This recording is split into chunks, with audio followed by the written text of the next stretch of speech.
이제 강의하기 전에 기도를 하려고 했는데 기도해 주신 분한테 은혜를 받아가지고 기도 안 하고 바로 강의를 시작하도록 하겠습니다. 나보다 기도를 잘하는 것 같아요. 자, 오늘 함께 나눌 주제가 칼빈주의, 개혁주의. 이 주제를 딱 던져줬을 때 진짜 되게 무책임하다. 딱 봐도 이거 되게 길게 할 수밖에 없는 내용인지 알겠죠. 잘 모르는 사람이 봐도 이쯤 들어가면은 그거 한 학기 주제잖아요. 되게 무책임하다. 근데 근데 다행히도 칼빈주의하고 개혁주의는 교차적으로 사용하고 포함관계에 있으면서 사실상 같은 표현이라고 볼 수 있어요. 같은 표현이라고 볼 수 있기 때문에 이 둘 다 가장 중심적인 게 뭐냐면 여러분들이 주제를 너무 잘 정했어요.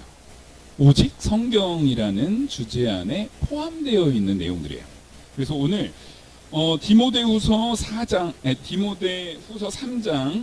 16, 17절 우리 청년들이 큰 목소리로 한번 읽어줄게요.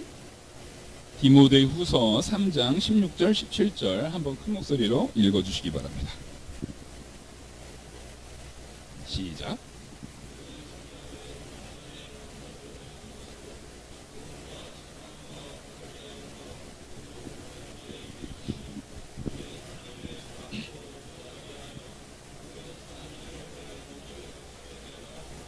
아멘.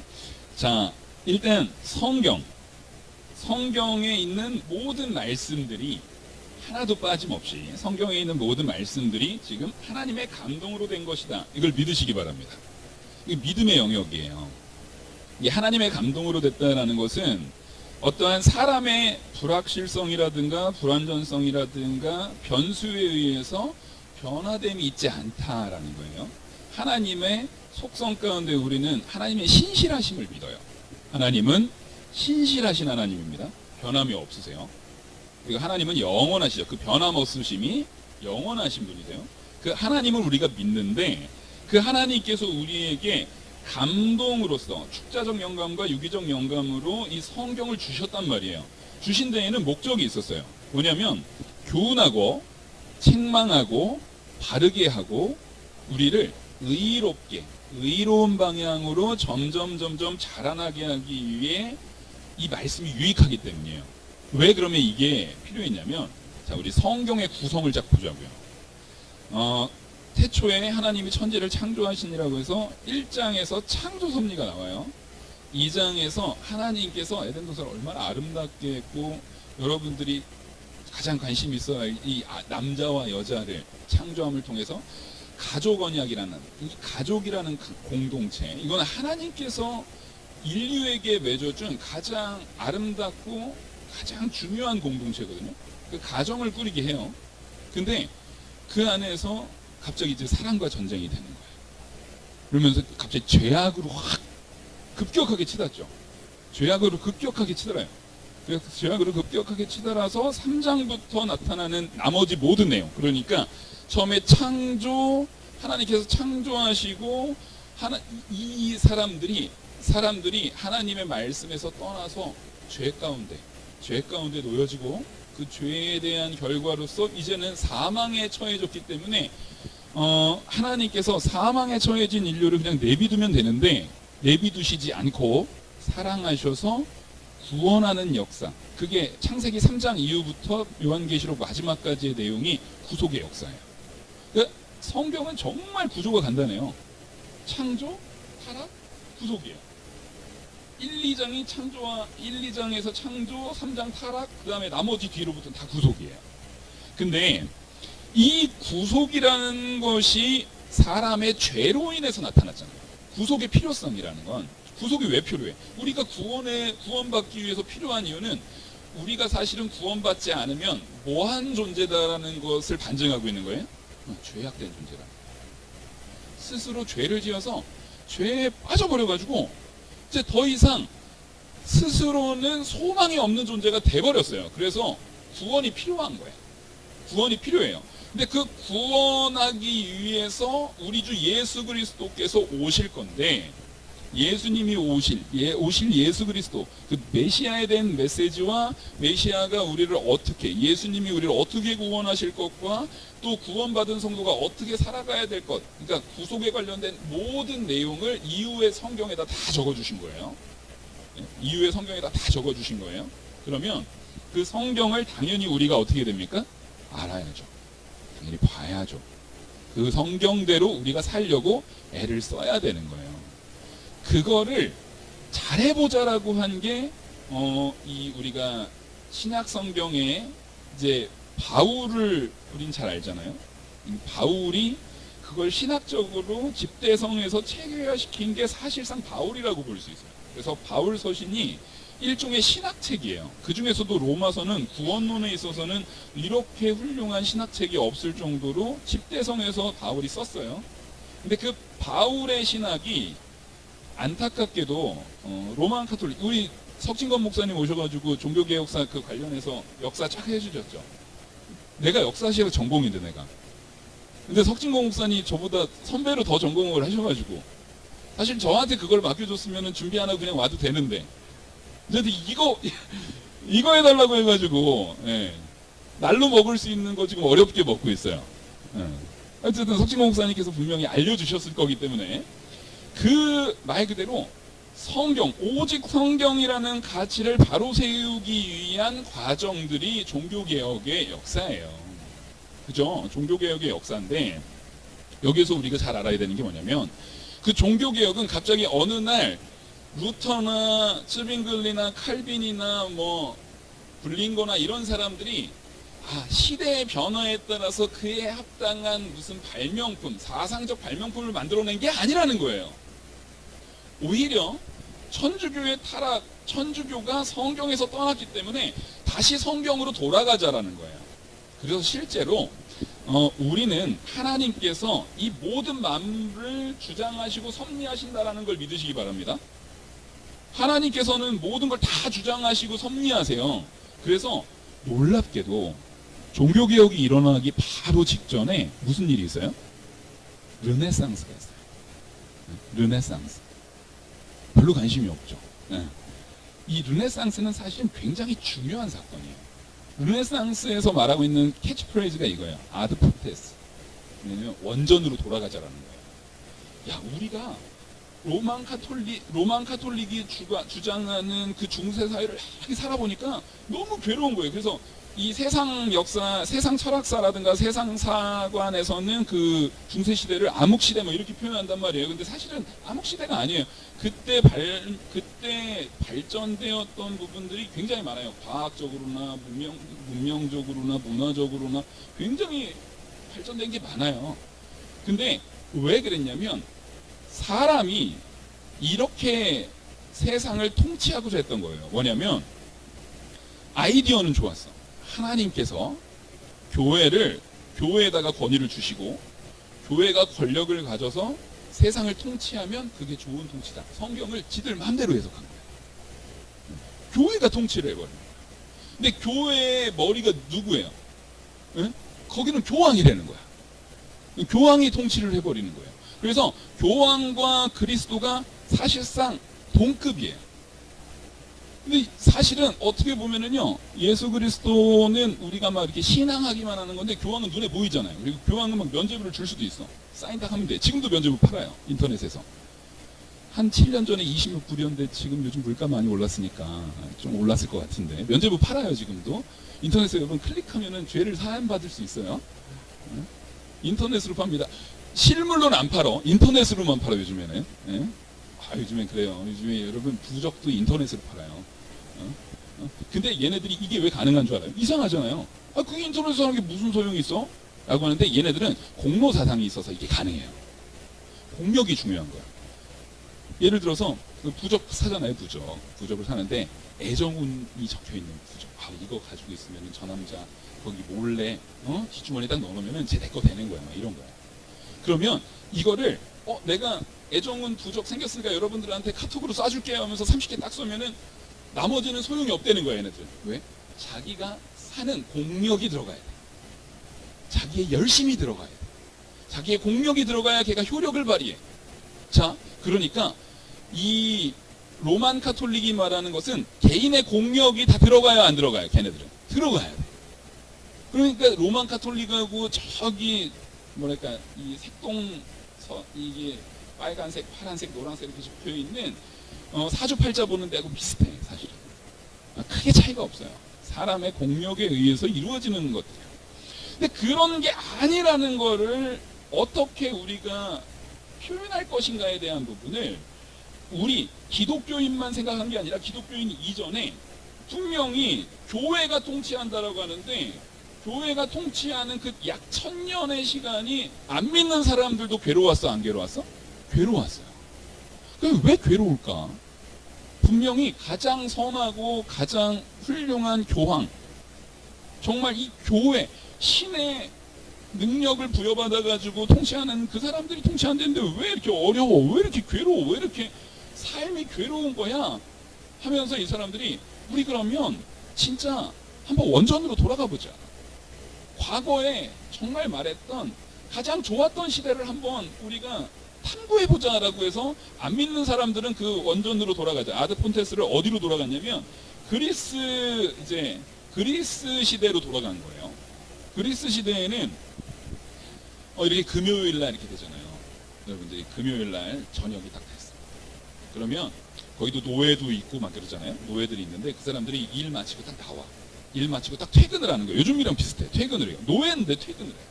노예인데 퇴근을 해요. 퇴근을 하면은 거기에 극장, 그 도시국가였으니까 거기마다 극장이 이렇게 있어. 이렇게 쫙 사람들이 이렇게 앉을 수 있는 공간이 있고, 무대가 밑에 있겠죠. 무대가 있는 그 무대에서 당시에는 뭐가 유명했냐면 비극.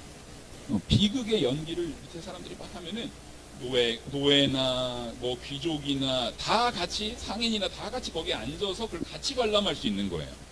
그러니까 중세시대나 그때 당시에 세계사 쪽의 왕권에 의해서 압제받는 노예들이 생각할 적에는 와, 저 때는 너무 좋았는데? 저 때는 너무 좋았는데? 야, 우리 저 때로 돌아가자. 저 때로 돌아가야겠다 라고 생각한 거예요.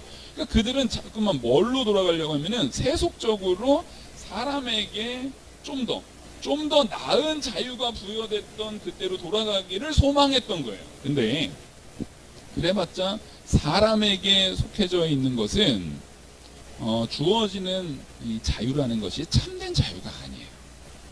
그죠? 그 노예는 다음날 아침이면 다시 어떻게 해야 돼요? 네, 노예의 삶으로 가야 되는 거예요. 근데 성경에서는 그 이후로 르네상스 이후에 종교개혁 시기로 한 200년 정도가 지나가서 종교개혁 시기가 딱 일어나는 시점에서 그들도 그 사조 르네상스라는 원전으로 돌아가자. 진짜 원전에서 뭐라고 말했었니? 에 대한 부분을 누가 거기에다가 영향을 받았냐면은 종교개혁자들, 신학자들이 영향을 받은 거예요. 아니 이상해. 요즘에 개콘에 보면 이상하지 않아? 뭔가 이상하지 않아? 내가 지금 이 사람 나오지만 그죠? 뭐 이상하지 않아? 그 사람들이 이상하지 않아? 이런 거예요. 뭐가 이상해? 왜 성경을 못 보게 하지? 이상하지 않아? 왜 성경을 못 읽게 성경을 다들 라틴어로 썼지? 이상하지 않아? 이래야 돼. 여러분들 이상해야 되는데 하나도 안 이상해. 그게 문제야 지금 여러분들. 성경을 자국어로 번역까지 해줬는데도 읽어요, 안 읽어요? 아니, 이상하지 않아? 그 사람들은 지금 성경을 이 자국어로 번역하려고 화형당하고 막 그랬었는데 우리는 안 읽어. 이상해야 돼 이게 이상해야 돼요. 그때 당시에는 그래서 로만 카톨릭이 도대체 왜 이걸 라틴어로 써가지고 사제도 못 읽어. 사제도 자기가 음가만 알아요. 읽었는데 읽은 게 아니야. 이게 읽는 게 아니야 지금. 자기가 읽었어도 읽은 게 아니야. 무슨 내용인지 몰라. 그래서 사실상 이 집례를, 미사를 집례하는 것이 행위적으로만 집례를 하고 있었던 거예요. 행위적으로만. 왜? 성경을 모르니까. 이게 대표적인 천주교의 의미나 정책이죠. 그들이 성경을 알게 되면은 거기에서 표현하고 있었던 그 면죄부 팔 수 있어요, 없어요? 없지. 교황의 그런 주권이 있다라는 거를 그 거짓말이 들통나 안 들통나요? 들통나겠죠. 마리아가 거의 신이야. 그럴 일이 없다라는 것이 들통나요, 안 들통나요? 들통나죠. 베드로가 반석이래. 베드로가 반석이라는 것이 그리스도가 반석이신데 베드로가 반석이 아니다라는 것을 성경을 조금만 제대로 읽으면은 그 반석이 아니네. 그냥 베드로는 짱돌이었던 거야 그냥. 진짜 반석이 아니야. 이름이 그냥 돌석인 거야 걔는. 돌쇠 막 이런 개념이었던 거예요. 전혀 그 베드로가 반석이 아닌데 베드로도 당황스러워 지금 천국에서. 예수님 제가 의도한 건 아닌데 쟤들이 왜 교황의 초대 교황이라고 하는지도 모르겠고 쟤들 그 반석을 왜 자꾸 저한테 덤탱이 씌우는지 모르겠어요. 지금 베드로가 굉장히 곤란하다고. 이게 사람이 무지하면 이렇게 되는 거야. 그러니까 그것을 이 종교개혁자들 이전에도 위클리프도 있었고 야누스도 있었고, 위클리프는 영국 사람이었고요. 야누스는 체코슬로바키아 체코 사람이었어요. 야누스라는 사람은요 체코의 세종대왕 같은 사람이에요. 그 신학자면서 그 글을 창시한 사람이에요. 굉장히 훌륭한 사람이에요. 화형당했어요. 자국어로 성경 만들어 화형당했어요. 네. 위클리프 같은 경우는 영국에서 가장 존경받는 학자고 지식인이고 너무나 존경받는 종교 지도자였는데, 그 사람은 이제 하나님께서 그 화형당하지 않게 사실상 정치적으로 이 사람들이 부담스러워가지고 위클리프를 죽일 수가 없었어요. 위클리프 죽고 나서 한 몇 년 지난 다음에 위클리프 뼈를 로마 교황청에서 끄집어냅니다. 끄집어내서 빻아요. 이렇게 왜 빻았을까요? 이렇게 하면은 부활 못하겠지? 그러면서 빻은 거예요. 얼마나 미련합니까? 당시에 이 로만 카톨릭의 수준이 그랬어요.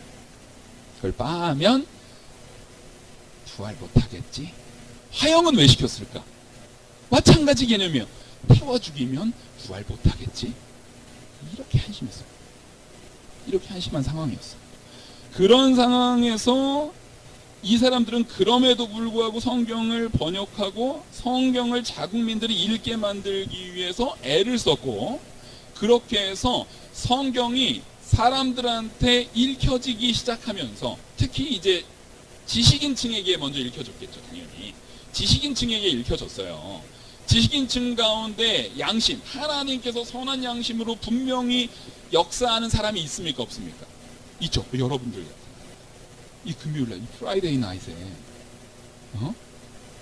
감사해요.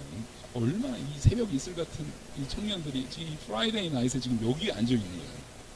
다른 데의 그 즐거움을 나는 다 배설물로 여기고, 바울과 같은 사람들. 나는 목회를 하고 있지만 나는 프라이데이 나잇에 다른 데 있었거든요. 여러분 나이 때. 미안해요. 그랬었어요. 그런 사람도 하나님이 사용하셔서 이렇게 목회자로. 근데 내 구광성 목사님 친구예요. 그래서 부른 거 아니야? 사실 내가 이게 강의자 명단을 보니까 약간 그런 의욕이 있더라고.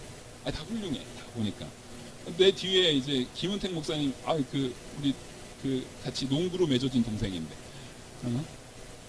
그 동생분은 내가 신들매를 풀기도 감당하지 못할 PPT의 대가신데, 그분이 내일도 화려하게 막 할 거란 말이에요.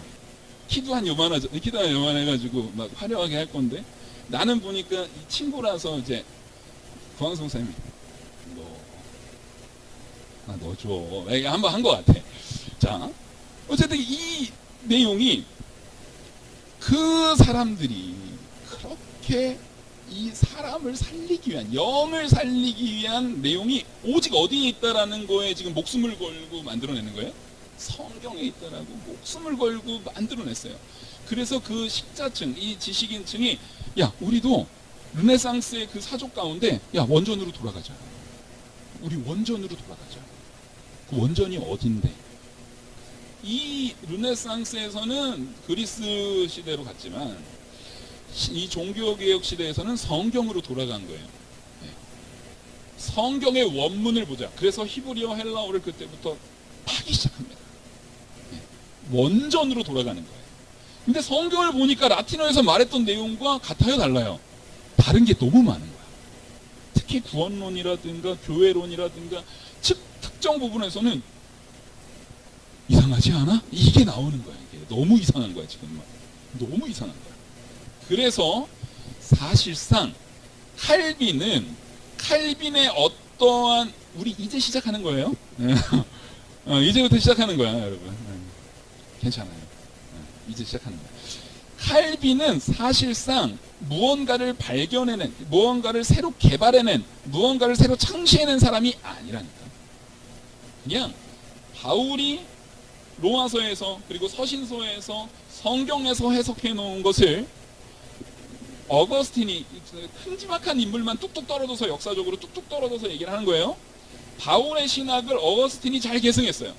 근데 어거스틴의 신학을 다시 루터에 앞서서는 아까 위클리프라든가 이제 이런 사람들이 먼저 계승한 사람이 있었지만, 이제 루터가 어거스틴의 그 하나님의 놀라운 주권적 역사, 그것에 대한 부분을 잘 계승해서 이야기를 하고, 그 루터, 사실상 종교개혁 1세대가 루터, 쯔빙글리 이런 사람들이에요. 그 이제 종교개혁 1세대 사람들이 있어요. 이 칼빈 같은 경우는요, 종교개혁 2세대 사람이에요. 2세대. 그러니까 종교개혁 2세대니까 원래 처음에 하는 사람들은 막 몸으로 때워야 되잖아, 보통. 처음에 하는 사람들은 하여튼 몸이 힘들어. 몸이 힘드니까 뭔가를 정리하기가 쉬워요, 어려워요? 정리하기가 어려워요. 우리 부모님 세대, 적어도 저와 저 윗세대를 딱 구분할 수 있는 건 뭐냐면, 저희 윗세대 분들은 집안에 꽤 잘 태어나지 않으면 대학을 가기가 쉽지 않았던 세대였어요. 우리 부모님 세대만 해도. 근데 나는 지가 놀아서 못 간 세대야. 내 세대부터는. 지가 공부를 안 해서 못 가는 세대야. 그죠? 여러분들은 더 말할 것도 없죠. 자기들이 공부를 안 해서 못 가지, 돈이 없어서 부모님이 안 보내줘가지고 못 가는 사람들은 거의 없어. 그러니까 우리는 분명히 공부를 해가지고 신학적인 체계를 갖춰야 되는 2세대 이후 사람들인 것처럼, 칼빈이 하나님께서 마침 그때 칼빈이라는 정말 훌륭한 사람을, 정말 희대의 천재를 그 위치에 그때의 타이밍에 딱 나게 하신 거예요. 이거는 우연이에요, 섭리예요? 예, 우린 섭리죠. 그래서 칼빈이 그 앞서서 성경 전체에 대한 부분을 막 집대성을 하기 시작하는 거예요. 그게 바로, 자, 우리 칼빈주의 그 밑에 한번 읽어볼게요. 칼빈이 시작.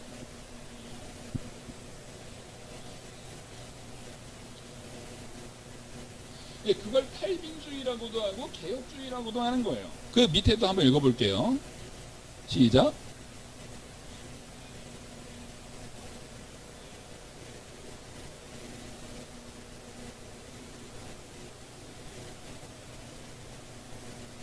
자, 여기서 성경 중심으로 한 거예요. 기독교 강연은 성경 중심으로 한 거예요. 그래서 모든 게 성경 각주가 다 달려 있어요.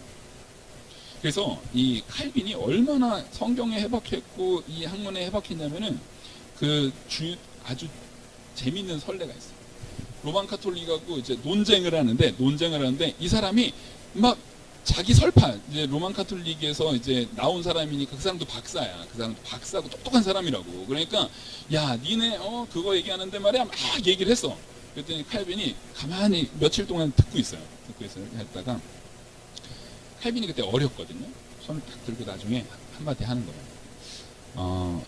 거기에서 말한 그거는 그 어거스틴이 그 자기의 고백록에서 썼던 몇 페이지 몇 권에 있는 내용인데 잘못 적용하셨고요. 다 지적해. 그 몇 권 몇 페이지 어느 책에 있는 내용입니다 하면서 그걸 다 지적하면서 닦아서 그 사람들이 칼빈하고 논쟁을 하고 싶어 하지 않을 정도로.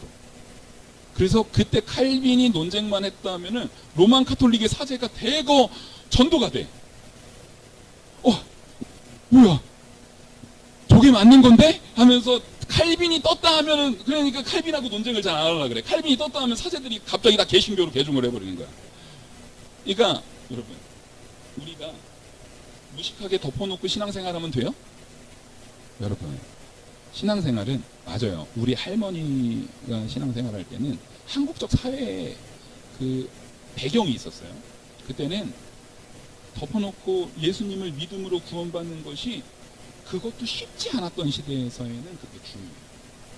근데 우리 시대, 지금 여러분들 세대에는 더욱더 치열하게 이 세속적인 상황과 맞서 싸워야 되거든. 그러면 여러분들이 알아야 돼요. 아는 만큼 우리는 대항할 수가 있는 거예요. 그래서 우리는 공부를 해야 된다, 안 해야 된다? 그거 봐. 공부해야 된다 그러면 목소리 확 작아져. 성경 좀 보라 그러고 그냥 공부 좀 하라고 그러면, 내가 공부하라고, 우리 교단에서 공부하라고 말 제일 많이 하는 목사가 나거든. 그러니까 여러분 정말로 알고 있어요. 공부를 알고 있어요. 공부라는 것이, 우리가 신앙인이잖아요. 여러분들은 신앙인은 죽을 때까지 성경의 전문가, 성경이 내 삶을 다 주장한다라는 것을 믿고 거기에 내 삶에 참된 가치가 있다라는 것을 믿고 살아가야 되는 자들이 성도거든요. 그러니까 여러분들은 당연히 전문가가 돼야 돼. 여러분들은 당연히 전문가가 돼야 돼. 그래서 요 성경에 대한 부분을 지금 성경 중심으로 기독교 강요에서 체계화시킨 거예요. 체계화시키는데 바로 아까 말했듯이 성경 중심으로 모든 것을 풀어내기 시작하는 거예요. 신학적인 내용, 그 로만 카톨릭에서 잘못 말하고 있었던 신학적인 오류들에 대한 부분을 성경으로 다 풀어내기 시작하는 거예요. 그게 기독교 강요예요. 기독교 강요가 물론 완전히 완성되어지는 거는 총 4판, 4판까지 찍히는데, 칼빈이 기독교 강요 초판을 찍을 때는 27살이었어요. 여기 27살 밑으로 손. 27살 밑으로. 지금 몇 살이야? 21살? 6년 남았어. 이미 지나가신 분들한테는 내가 상처받을까봐 말 안 하고 있어. 지금 6년 남았어. 지금 딱 보니까 제일 어려 보여가지고 내가 지금 말한 거예요. 6년 남았어. 27살에 썼어, 칼빈이. 알겠죠? 기독교를 썼다고. 이분들 지금 27살까지 아직 읽지도 않았어. 읽지 않은 사람이 많다고. 썼는데, 칼빈은 지금 27에 기독교를 썼는데 지금. 무슨 얘기인지 알겠죠?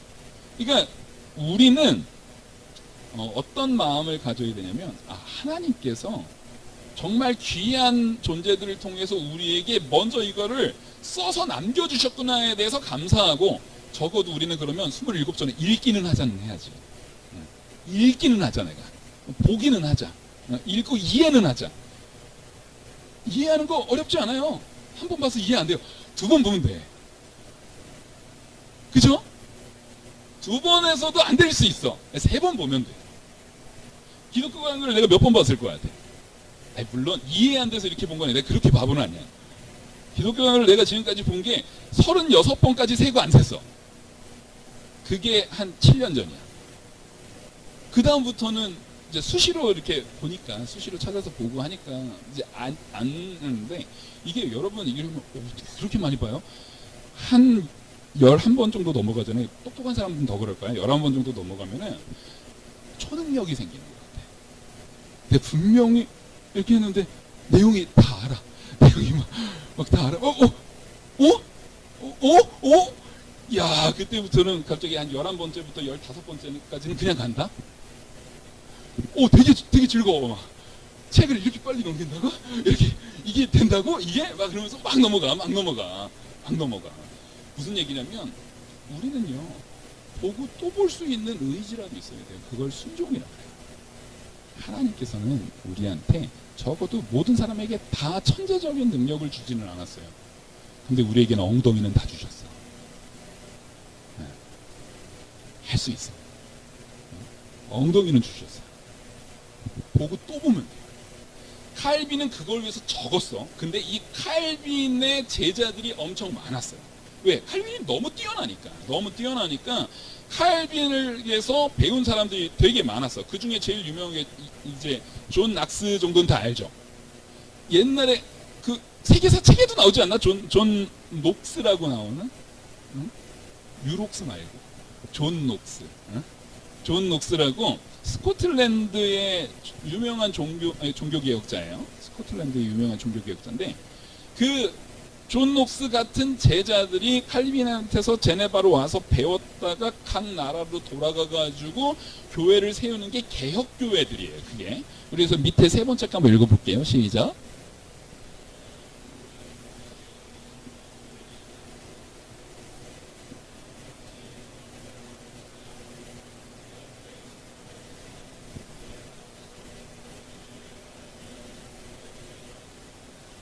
그러니까 사실 같은 말인 거예요. 칼빈한테서 배워가지고 그 각 지역으로 돌아가서 개혁교회, 개혁교회라는 리폼드라는 것은, 개혁교회라는 것은 뭐냐면 성경의 가치대로 살아가는 걸 얘기하는 거예요. 성경 중심으로 살아가는 게 사실 개혁교회의 핵심이에요. 성경. 그래서 여러분들이 지금 전체 주제가 뭐예요? 오직 성경이잖아요. 정말 잘 성경 정말 잘 주제를 정했고, 그 주제에 합당하게 요걸 줬는데 하필이면 나한테 줬는지는 모르겠지만 정말 잘한 거예요. 준비는 되게 잘했어요. 그래서 이 개혁교회들, 그 개혁교회들이 칼빈의 제자들, 그리고 직접 제자도 있겠지만 칼빈의 책을 통해서 배운 제자들도 있어. 왜냐면 요즘같이 그냥 비행기 타고 올 수 있는 게 아니니까. 근데 마침 하나님께서 루터 당시 때에 그 유럽 사회에 구텐베르크라는 놀라운 인물을 탁 주셨잖아요. 구텐베르크 뭐예요? 활판 인쇄술. 그래가지고 그 전까지는 로만 가톨릭이 화형시켜서 죽이면 막을 수 있었거든. 근데 이제 막을 수가 없네. 막 찍어서 막 돌리는 거야 이걸. 그래가지고 누가 하나 책 썼다 그러면 갑자기 확 하는 거예요. 그거를 가장 많이, 자, 전 세계에서 장사 제일 잘하는 나라가 어느 나라게요? 유명한 나라가 있어. 우리가 되게 좋아하는 나라야. 우리한테 되게 은인 같은 나라야. 히딩크의 나라, 네덜란드. 네덜란드가 장사로 엄청 유명한 사람들. 그러니까 활판 인쇄술로 하면 뭐 엄청 팔리거든. 그러니까 돈이 되니까 얘네들이 이걸 찍지 이제 막. 그러니까 네덜란드 사람들이 그 라틴어로도 찍고 프랑스어로도 찍고 독일어로도 찍고 네덜란드어로도 찍고 막 이러면서 막 해가지고 막 했어. 그러다 보니까 네덜란드에 훌륭한 신학자들이 많이 나왔어. 장사하다가도 곁다리 짚어도 하여튼 좋은 데로 곁다리 짚으면은 그것도 유익이 되는 거예요. 그래서 네덜란드에 훌륭한 신학자들이 굉장히 많이 나왔어.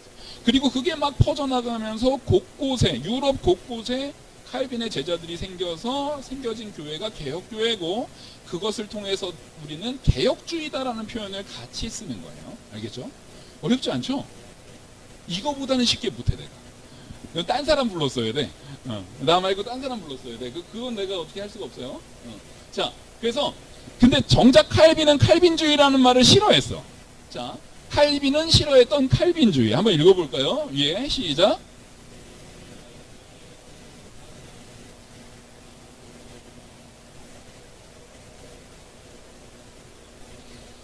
루터파하고 칼빈하고요. 루터랑 칼빈은 원래 같은 편 아니에요? 맞아요, 같은 편이었는데 루터와 칼빈이 뭘로 싸우죠? 성찬 논쟁. 우리 혹시 석진공 목사님 오셔가지고 하셨나요? 성찬 논쟁? 성찬, 이게 화채, 뭐 이제 말 그대로 천주교의 화채설이냐, 뭐 영적 임재설이냐, 뭐 이렇게 이 성찬 논쟁이 있어. 이거 얘기하면은 또 3000% 빠지면 안 되니까. 그 성찬 논쟁 때문에 이 루터파의 공제설이나 이제 이 칼빈의 영적 임재설이나 이것 때문에 여기서 원수지간이 돼. 원수지간이 돼. 싸워가지고 루터파 사람들이, 이제 루터는 이미 죽고 루터파 사람들이 칼빈을 무지하게 미워해요. 칼빈 아주 꼴뚜배기 싫어해요. 그래서 칼빈을 모욕하려는 의미에서 칼빈주의라는 표현을 제일 먼저 썼어요. 루터파에서. 그래가지고 칼빈도 성격이 있다? 칼빈 좀 성격 있다? 자기 책 1565년에 예레미야 주석, 칼빈이 기독교학을 다음에 그 다음부터 계속했던 건 뭐예요? 죽을 때까지 주석 적었어요. 성경 주석 적었어요. 여러분들 칼빈 주석은 읽어야 돼요. 읽어볼만 해요. 얼마 안 괜찮아요. 그게 많지는 않아. 여기 빛이 안 돼 있나? 칼빈 주석 빛이 안 돼 있나요? 읽어볼만 해요. 죽을 때까지. 읽어볼만 한 책이에요. 자, 칼빈 주석, 예레미야 주석 헌사에다가, 당시에는 헌사라는 게 되게 중요한 표현이거든. 왜냐면 헌사가 편지처럼 접혀가지고 다 돌아. 그러니까 요걸 쓰면은 칼빈의 제자거나 칼빈이랑 관계된 사람은 이 글을 다 보는 거야. 그러니까 성격 있어 없어? 칼빈이 또 이런 성격 없으면은 종교개혁 못해요. 칼빈이 또 성격 있다? 그 밑에 그 성격 있는 글을 한번 읽어볼게요. 시작.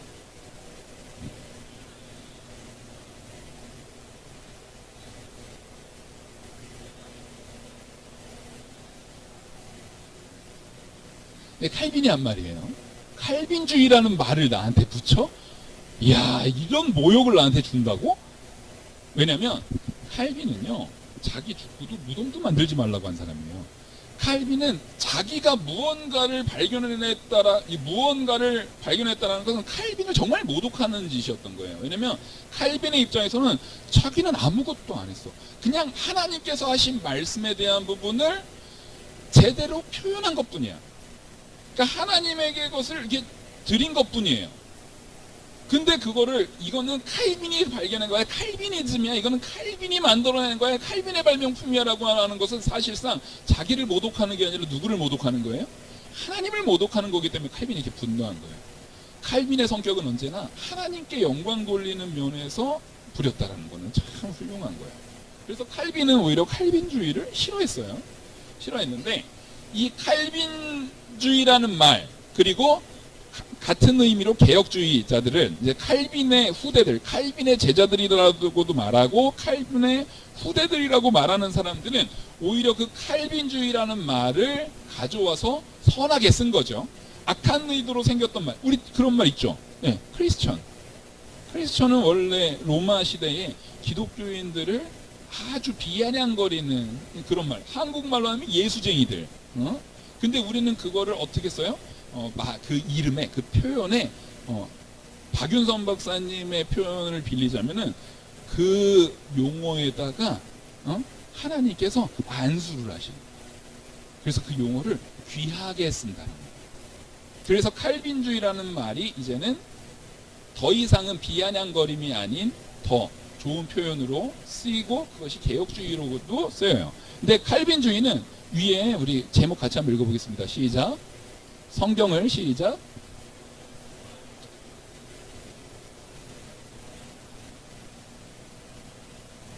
자, 그들이 이것을 공유하면서 확산시키는 이유는 당시에 성경 자국어로 번역하는 것을 통해서 성경을 근거해서 각 개혁교회들이 성경을 근거해서 성경에 의해서 개혁된 교회라 할지라도 우리가 살아가다가 그 교회 안에서 잘못된 것이 발견됐을 때는 다시 어떻게 돼야 돼? 개혁되어야 돼. 여러분들의 삶도 마찬가지예요.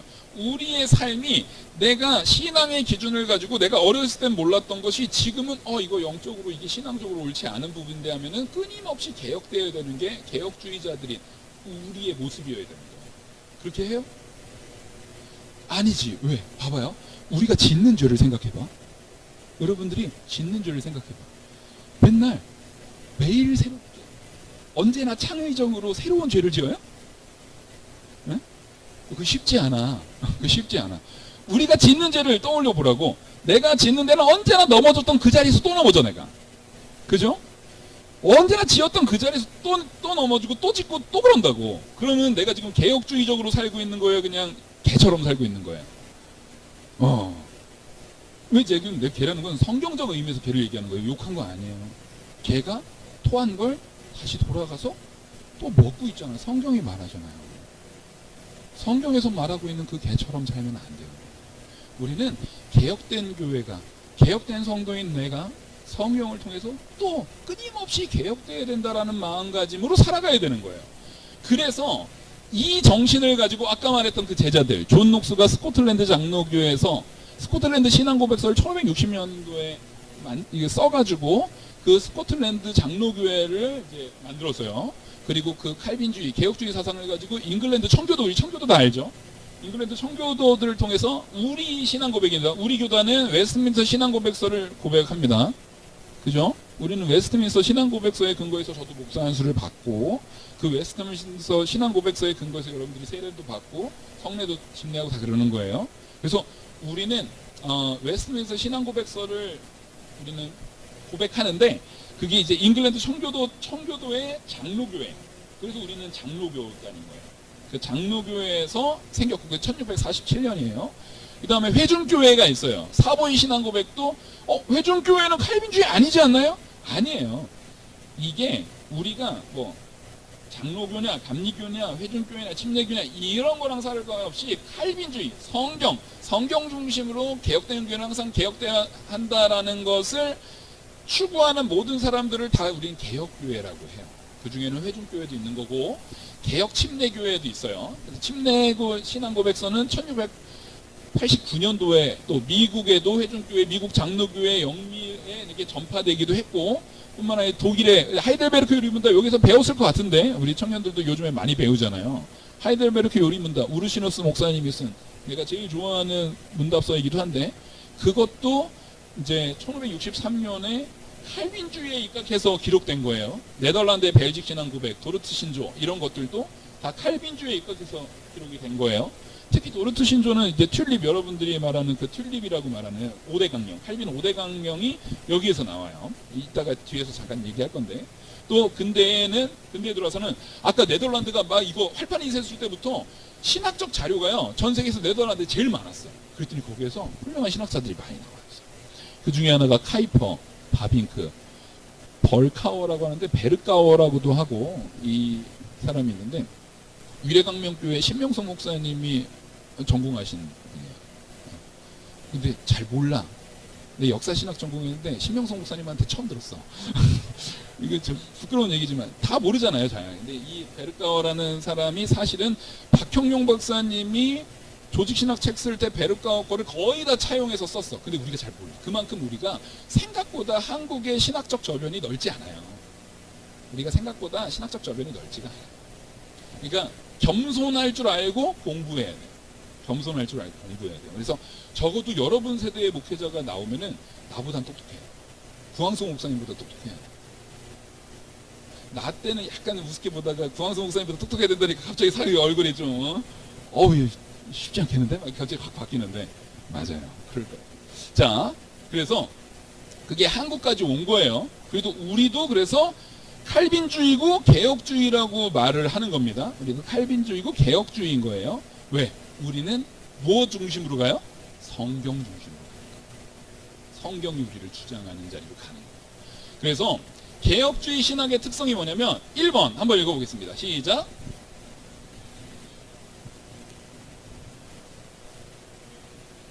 자, 성경은요 반드시 성경으로 해석이 돼야 돼요. 왜냐면 모든 해석의 최종 권위는 언제나 어디에 있어요? 성경에 있어요. 그리고 성령의 내적 조명이라는 것도 뭐냐면 우리 안에 성령의 제일 첫 번째 사역이 뭔지를 여러분들이 아셔야 돼요. 성령께서 물론 우리의 죄를 깨닫게 하기도 하고 우리에게 이제 양심의 가책도 느끼게 하고 막 이러지만 그런 것보다 성령의 가장 우선적인 첫 번째 사역은 뭐냐면요, 우리로 하여금 성경을 깨달아서 그리스도에게로 인도하는 거예요. 그게 성령의 가장 첫 번째 사역입니다. 성령께서 우리 안에 보혜사 성령으로 내주하시는 이유가 그거예요. 그걸 절대 잊어서는 안 돼요. 그러니까 삼위일체 하나님의 사역 가운데 가장 중요한 것 중에 하나가 뭐예요? 우리로 하여금 성경을 깨닫게 하는 거야. 근데 성경을 안 봐. 그게 문제인 거지. 아주 성령을 거스르는 거야. 안 볼 건데요. 막 이러면서 그냥 큰일 나는 거예요. 성경을 봐야 돼. 그러니까 성경을 열심히 봐야 돼. 그리고 그 밑에 이제 기독부 강요 1권 7장 4절에서 칼빈이 뭐라고 했냐면 그 다운표에 있는 거 읽어볼게요. 시작.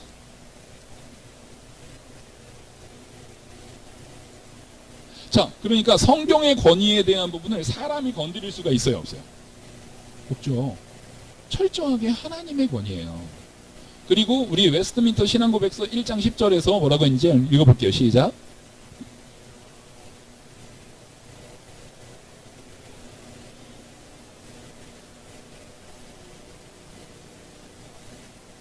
자, 모든 것의 최고 권위는 뭐예요? 성경이에요. 이 얘기를 왜 칼빈도 말하고 웨스트민터 신앙고백서도 왜 말했냐면 로만 카톨릭이 최고 권위를 성경으로 두지 않았기 때문에 그래요. 로만 카톨릭의 최고 권위는 뭐였어요? 로만 카톨릭은 교회가 최고 권위예요. 교회가 권위가 있거나 뭐 차이 없는 거 아니에요? 엄청난 차이가 있어. 엄청난 차이가 있어. 교회가 권위가 되게 되면은 교회에 있는 인원들, 교회의 이제 아주 주요 인원들, 물론 가장 대표적인 게 교황이 되겠죠. 교황과 그 추종하는 세력들에 의해서 얼마든지 성경을 넣고 빼고가 가능해지는 거야. 큰일 나는 거야. 망하는 거예요. 천주교는 그래서 모든 결정권의 최종 권위가 교회에 있다는 거예요. 아까 그래가지고 로마 가톨릭의 중세가 왜 100년, 1000년이라는 가까이 되는 1000년이 넘는 중세 시대를 왜 암흑 시대라고 생각했어?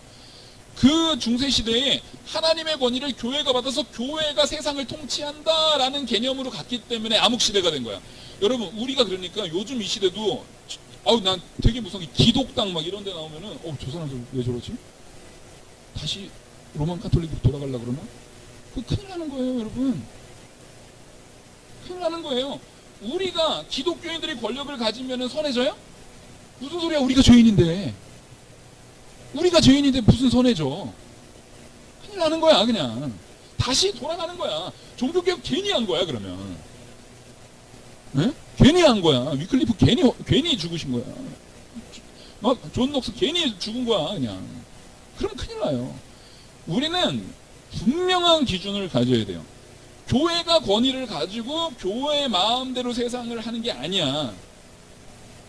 우리는 성경의 기준을 가지고 모든 교회의 성도들이 성경 중심의 삶을 여러분들의 일상 삶에서 살아내버리는 거야, 그냥. 여기 다 직업이 다를 거예요. 그죠? 각자의 직업의 자리에서 자기의 삶을 신앙인으로 성경 중심으로 기준을 가지고 판단하고 계속 개혁되어 나가는 성도로 살아내는 거예요. 그게 진짜 성경 중심의 신학이에요. 왜? 우리는 신앙만 해요. 신앙 생활을 해요. 네?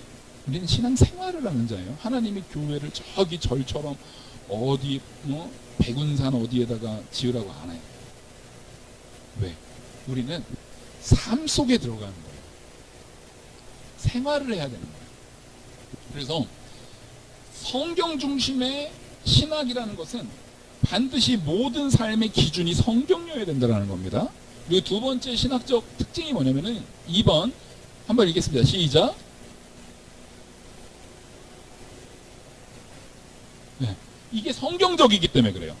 하나님의 절대 주권, 태초에 하나님이 천지를 창조하시니라. 이거보다 더 설명 필요해요, 안 필요해요? 필요 없죠? 하나님이 천지를 창조했어. 근데 사람이 선악을 알게 하는 나무의 실과를 먹었어. 인간의 전적 타락. 이걸 강조하는 거예요. 그러니까 그 이후에 뭐가 필요했다고요? 구속이 필요했다고 그랬잖아. 와, 불과 딱 30분 전에 말한 건데 까먹어요. 그죠? 구속이 필요하다고. 그래서 우리에게는 그리스도가 필요한 거야. 그리스도가 그래서 필요한 거야. 그래서 그것을 강조하고, 신학적 특성이니까 뭐 길게는 안 할게요. 3번, 세 번째. 언약신학 밑에 한번 읽어볼게요. 시작. 아까 은혜 언약 기독 가운데도 은혜 언약을 가지고 얘기를 했어요. 우리 교단이 뭐예요? 개신교단이잖아요. 개학, 신학, 대학원, 대학교를 저도 졸업을 했는데 우리는 개신교단이에요. 그 개신이 커버넌트야. 그러니까 사실상 성경에서 보통 신학용으로 쓸 때는 그 언약이라고 하는데 우리가 일상생활 속에서는 언약이라는 표현을 안 쓰잖아. 계약이라는 표현을 쓰잖아. 그래서 이 계약과 언약이라는 말은 같은 말이에요. 우리는 하나님의 언약신학적인 관점. 그러니까 우리 교단 이름 자체에 되게 개혁주의구나라는 것이 들어가 있는 거예요, 우리는. 근데 개혁주의적으로 안 살면 되겠어, 안 되겠어? 이름은 바울인데 담배 피고 있는 거랑 똑같은 거야. 알겠죠? 베드로가 술 먹고 막 김 베드로가 술 먹고 비틀비틀 하고 있는 거랑 똑같은 거야. 그러면 안 돼요, 우리는. 알겠죠? 자, 그 다음. 이제 칼빈주의에 있어서 우리가 칼빈주의 하면 어떤 사람은 야, 오데솔라 아니야? 어떤 사람은 튤립 아니야? 막 이런단 말이야. 여러분들 들어본 사람들 있고 못 들어본 사람들도 있을 거예요. 상관없어요. 근데 엄밀히 말해서 칼빈주의를 더 포괄적으로 칼빈주의의 근간이 되는 거는 이 파이브 솔라입니다. 왜냐면 파이브 솔라는 칼빈주의를 설명하기보다는 종교개혁 자체의 캐치프레이즈였어요. 그러니까 사실상 이 파이브 솔라의 개념을 가지고 칼빈도 집대성을 한 거야. 그러니까 이거는 칼빈주의보다 더 큰 개념인 거죠. 그러니까 칼빈주의 안에 이걸 다 포함하고 있겠죠, 당연히. 그래서 말 그대로 오직 성경, 오직 그리스도. 뒤에 내용은 여러분들 구황성 목사님한테 배워요. 알았죠? 거기서 배워. 이것까지 내가 해줄 필요는 없을 것 같고. 우리는 오직 성경, 오직 그리스도, 오직 은혜, 오직 믿음, 오직 하나님께 영광이라는 캐치프레이즈를 가지고 종교개혁이 된 거예요. 그러니까 여기에는 사람이 들어가야 안 들어가요? 사람의 공로가 들어가야 안 들어가요? 사람의 행위나 사람의 열심이 들어가야 안 들어가요? 하나도 안 들어가요. 그게 중요한 거예요. 사람의 열심이나 공로가 들어가는 게 아니에요. 그리고 우리가 많이 이제 혼동이 되고 막 이런 것 중에 하나가 이 튤립이라고, 이게 말 그대로 전적 타락에서 토탈 디프레비티, 여기서 뭐 T부터 해서 T, U, L, I, P 해가지고 이걸 또 이름도 잘 지어내. 그걸 또 튤립이라고 또 그런 게. 근데 이게 왜 문제가 됐냐면, 튤립이 칼빈주의의 전부다라고 극단적으로 말하는 사람들이 있어요. 적지 마요. 이따 파일 줄게. 보내줘요. 알았죠? 막 내가 팔에 아픈 것 같아. 나 그런 거 되게 싫어요. 이거 마음껏 가져가도 돼요. 이거 상관없어. 전혀 막 가져가요. 그냥 제발 보내줘요. 적지 말고. 너무 힘들 것 같아. 자, 이게 전적 타락, 무조건적인 선택, 제한적 속죄, 불가항력적인 은혜, 성도의 견인은 구원론에 관련된 부분이에요. 이게 아까 도르트 신조 있죠? 도르트 신조. 네? 도르트 신조를 말할 때 그 중에 누가 있었냐면, 여러분들이 잘 알고 있는 알미니안주의자들. 그때는 아르미니우스에 의해서 생겨난 알미니안주의자들.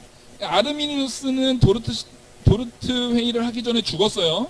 그 사람이 좀 일찍 죽었어요. 일찍 죽었고, 그 알미니안주의자들이 학론파라고 해가지고, 그 알미니우스가 얘기했던 내용을 가지고 이야기했던 잘못된 신앙관에 대한 부분을, 이때는 지금 칼빈도 죽었죠. 이미 칼빈도 죽었는데, 그 아까 말했던 웨스트민스터 신앙고백서를 작성했던 그 어벤져스 팀이 이 칼빈주의의 가치를 가져다가 전적 타락, 무조건적인 선택, 제한적 속죄, 불가항력적인 은혜, 성도의 견인이라는 것으로 그 학론파들이 말했던 6가지 항목이 있었거든요. 그 중에 하나는 수용이 돼가지고 5가지를 반박하느라고 튤립이 생긴 거예요.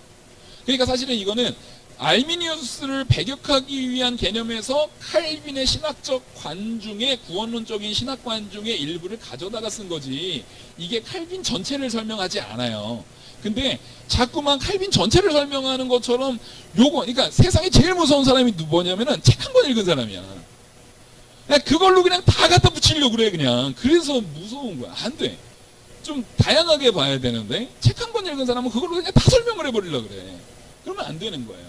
그래서 어떤 신학자는 이런 말도 했어. 이제 역사신학 전공하다 보면은 그런 얘기들 많이 들어요. 재미있는 얘기들. 어떤 칼빈주의 신학자 중에 칼빈의 화단에 튤립을 심지 마라 라고 말하는 사람도 있어. 이거를 이제 칼빈주의를 요거 하나로만 다 그냥 퉁치려고 하는 사람들한테 하는 비판적인 서술인 거죠.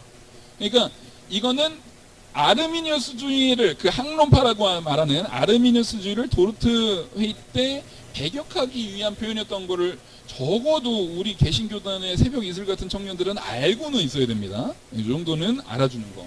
이 정도는 알아주시고. 자, 그러면 칼빈주의의 세계사적 영향력. 자, 이제 막바지예요. 우리가 지금 개혁주의, 이제 칼빈주의 이거를 했는데, 솔직히 방금 얘기를 들은 걸 가지고 여러분들이 일상생활에 적용될 수 있는 게 있어요, 없어요? 그냥 인포메이션밖에 안 돼. 요 정도 인포메이션을 가지려면요, 굳이 저한테 들을 필요도 없어요. 그냥 요즘에는 네이버 너무 잘 돼 있어. 칼빈주의 딱 치면 지금 내가 이거 설명한 것보다 더 자세하게 쫙 있을 거예요. 링크도 다 돼 있어. 너무 훌륭해. 참 대단한 사람들이 많은 것 같아. 너무 열심히 잘 해놨어. 요즘같이 그렇게 빅데이터를 잘 활용할 수 있는 시대가 없어요. 근데 여러분들이 안 읽으니까 일단 내가 한 거고, 일단 여러분들이 안 읽으니까 한 건데, 진짜 우리한테 필요한 건 뭐냐면, 우리가 칼빈주의자로 살아야 되는 거야. 그죠? 그게 아니면 사실 여기 모인 게 별 의미가 없어요. 우리가 개혁주의자로 살아내야 되는 거야. 그게 아니면 무슨 의미가 있어? 뭐하러 모여? 이 프라이데이 나잇에 그 아저씨잖아. 그냥 목사 아저씨. 여기 왜 있어? 왜 있냐? 우리는 이 칼빈주의, 개혁주의를 가지고 살아내기 위한 가치를 깨달으려고 이 자리에 여러분들이 있기 때문에 여러분들의 이 시간이 가치가 있는 거예요. 그래서 첫 번째 보면은 위에 첫 번째 한번 읽어보겠습니다. 시작.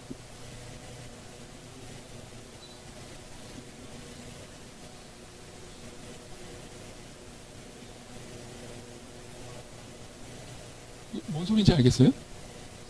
네? 헌정주의, 뭐야? 여기 뭐 교회 왔는데 헌정주의 이런 거 왜 나오지? 여러분, 우리가 교회 신앙생활이라든가 칼빈의 뭐 이야기라든가 이런 것들이 내 일상과는 전혀 상관이 없다라고 생각하지만 아니에요, 여러분. 칼빈주의는요, 여러분들의 일상하고 뗄래야 뗄 수가 없어. 우리 모든 전 인류, 현재를 살아가고 있는 전 인류의 일상과 너무 밀접하게 관계가 돼 있어. 왜냐면 지금 우리가 하고 있는 자유민주주의라는 헌정사상이죠. 여러분들 헌법에 의해서 우리가 보호받고 있는 거예요. 네? 북한으로 가잖아요. 멀지 않은데 북한으로 가면 북한도 그 사상적으로 뭐야? 민주주의예요. 거기 조선인민민주주의공화국이야. 우리 조카가 캐나다, 이제 우리 가족들이 다 캐나다 살고 있어서 나만 지금 한국에 있는데 식구만 딸한테 엄청 원망을 들어요. 자기를 왜 캐나다에서 안 낳냐며 막 그러고 있는데, 그 조카애가 이제 한국에 왔다가 이제 오는데 막 뭘 하다가 체크를 하는데 보니까 얘가 조선인민민주주의공화국 거기다 체크하고 있는 거야. 네? 너 북한 가려고? 너 북한 방문할 계획이 있는 거냐? 뭐 큰일 나는 거지. 왜? 같은 비슷한 위치에 있고 얼마 멀지 않잖아요. 그리고 둘 다 민주주의라고 되어 있는데 에? 사실은 같아요, 틀려요? 너무나 달라. 왜냐면 거기도 헌법이 있어. 헌법이 있는데 헌법 위에 뭐가 있어? 헌법 위에 김일성 법이 있어. 그게 문제야. 그게 심각한 문제야.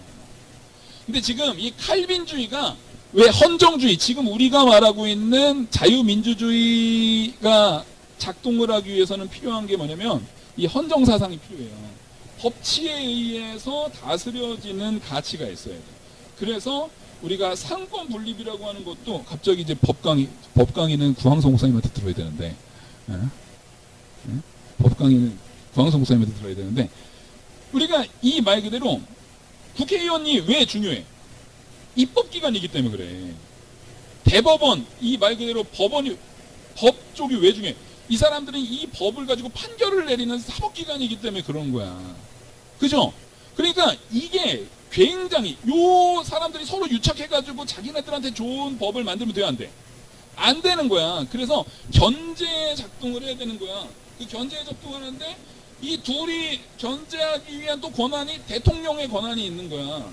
그래서 3권이 어떻게 돼야 되는 거야? 분리가 돼야 되는 거야. 분리가 돼가지고 이게 서로 견제를 하도록 작동을 해야 되는 거야. 그리고 이 모든 것들은 대통령이 사실상 왕의 권한을 가져온 거잖아요. 이 국회의원들은 의회 과거의 귀족들의 권한을 가져온 거고, 그러니까 사법부는 과거부터 있었으니까 이것이 구분이 되어지는 것 중에 이 모두가 법도 국회의원도 대통령도 다 뭐 아래에 있어야 돼요?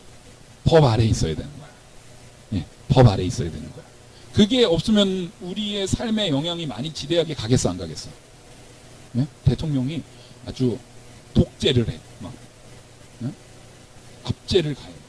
아니면 국회의원들이 막 예를 들어서 우리로 따지면은 동성애 차별금지법 이런 거를 막 그냥 통과를 시켜. 그래가지고 예배 시간에 동성애는 죄입니다. 성경 본문을 가지고 동성애는 죄입니다. 그러면 나는 감옥을 가야 돼. 근데 그 상황이 되더라도 감옥을 갈지언정 설교를 해야지. 그러니까 이런 일들이 얼마든지 생길 수가 있는 거예요. 어느 한쪽이 이것을 악하게 사용하면 얼마든지 사용될 수가 있는 거예요. 과거에는 칼빈 때는 사실상 이런 지금 현 시대의 민주주의라는 개념이 작용이나 할 가능성이 있었던 시대 아니에요. 전혀. 우리는 자꾸만 칼빈 하면은 아유 뭐 칼빈 뭐 그러는데, 칼빈에 대해서 뭐 칼빈 신학도 뭐 완전한 건 아니잖아요. 완전하지 않지.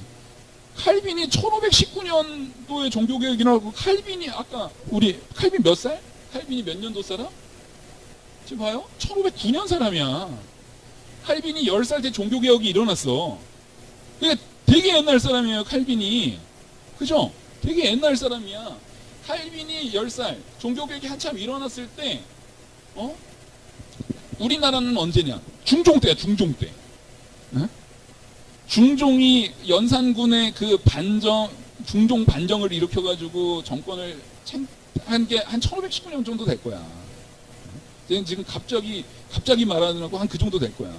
그리고 중종이 하다가 한 조광조 때려잡았을 때 칼빈이 기독교경의 완판 썼다고.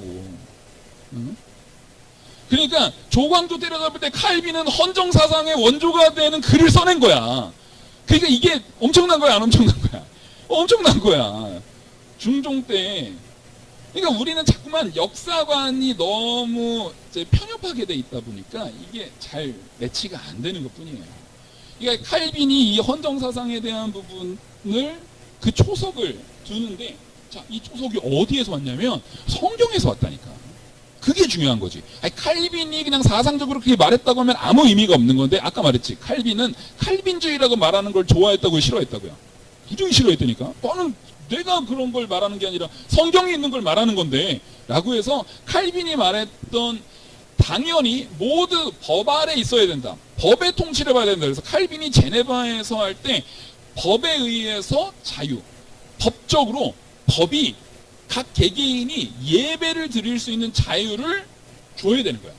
목회자가 설교할 수 있는 자유를, 표현의 자유, 성경 말씀대로 설교할 수 있는 자유를 확보했다고. 칼빈이 제네바에서 한번 쫓겨나기도 했어요. 다시 돌아올 때 나 이거 니네 안 지켜주면은 나 안 와 해가지고 칼빈이 그 모든 것들을 법제화시키는 작업을 실제로 했어요. 그래서 그건 왜 그러냐? 자, 우리는 사사기를 떠올리면 돼. 사사기를 떠올리면 돼. 사사시대에는, 자, 사사가 왕이에요? 왕 아니잖아. 애매하지. 사사 역할은 갑자기 누가 침범해. 그럼 하나님의 메시지를 듣고 하나님이 야, 각 지파 다 부르라 그래. 불러서 전쟁에 나가서 싹 싸우고 전쟁 끝나면 그 전쟁 하나님이 이기시게 한 거거든. 어차피 얘네가 이긴 게 아니야. 하나님이 이기게 하셨기 때문에 그 전쟁 물품 다 가져다가 각 지파로 다시 다 돌아가. 근데 나중에 왕을 달라고 했을 때, 사무엘 때 왕 달라고 했을 때 사무엘이 막 열받으니까 하나님이 그러잖아. 걔네 너 버린 거 아니라 날 버린 거야. 그러면서 대신에 경고는 해달라고 그래. 너희 자녀들이 이젠 그 왕의 종이 될 거다라고 경고를 한다고. 자, 사사시대는 종이었어요, 아니었어요? 아니었어. 그러니까 사사시대에는 하나님의 통치라는 것이 뭐냐면은 십계명, 자연법을 얘기하는 거예요. 자연법 사상에 근거해서 하나님이 통치할 때는 우리가 그 하나님의 통치 아래서 자유로워. 왜? 나나 사사나 다 누구의 형상대로 지음받은 존재예요? 하나님 형상대로 지음받은 존재야. 물론 우리가 버르장머리 없이 하진 않지. 질서상 어른을 존중하고, 이것도 하나님의 말씀에 입각해서 말씀에 순종함으로 존중하고 예의를 갖추고 하는 거지, 내가 저기 어른한테 존중을 가한다고 하고 해서 그 사람은 더 주인이고 나는 노예예요? 그렇지가 않다고. 그런 개념이 있어서는 안 되잖아. 근데 실제로 이 시대만 해도 주종관계와 노예관계, 상하관계가 명확하게 있었던 시대죠. 그러니까 지금 같은 자유가 있어요, 없어요? 없죠. 그 상황에서 이 얘기를, 그 아이디어를 어디서 가져왔냐면은 사사기, 성경의 가치에서 가져왔다고. 엄청난 거야. 그게 누가 의해서 채용이 된 거냐면은 이후에, 칼빈 이후에 그것을 연구했던 학자들에 의해서 채용이 되어서 지금 현재 민주주의까지 온 거라니까. 조 목사님 막 혼자 뇌피셜로 막 우리 뭐 잘 모른다고 막 지어내는 것 같은데 아니야. 믿어줘. 그렇진 않아. 자, 두 번째 도덕법 시작.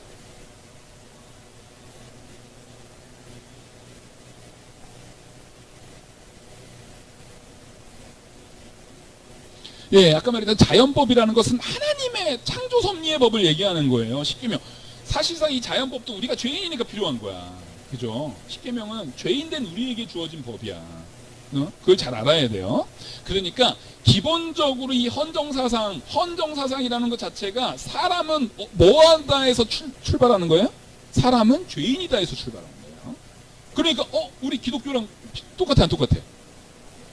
공교롭게도 저 목사님 지어낸 거 아닌가? 막 이제 갑자기 아닌지도 모르겠는 어떤 느낌이 있는데 막 이러죠. 3번 세 번째 인간 공통권리 시작.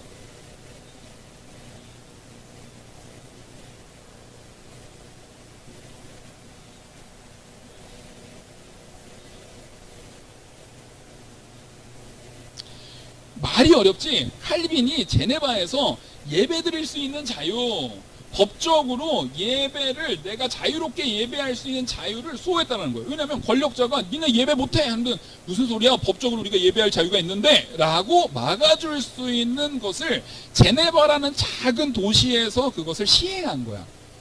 중종 때. 별거 아닌 게 아니야. 중종 때 조광조 때려잡을 때 이걸 시행했다고. 이거를 이 민주적인 거를, 개인의 자유를, 예배할 자유, 목회자가 설교를 할 수 있는 표현의 자유를, 그걸 설교하려면 이게 글을 해가지고 나는 문서 편찬의 자유를, 요것도 모르진 않잖아. 요거를 이때 실시했다고. 중종 때, 지금 조광조 때려잡을 때. 그걸 우리가 알아야지. 그 다음에 네 번째, 칼빈의 제자 테오도르 베자는, 자, 칼빈이 프랑스 사람이에요. 그래서 원래 칼빈 이름이 장 꼬뱅이야. 칼뱅이라고 말하는 것도 발음이 완전히 프랑스 발음 아닌 거예요. 장 꼬뱅이야, 꼬뱅. 좀 이상하죠?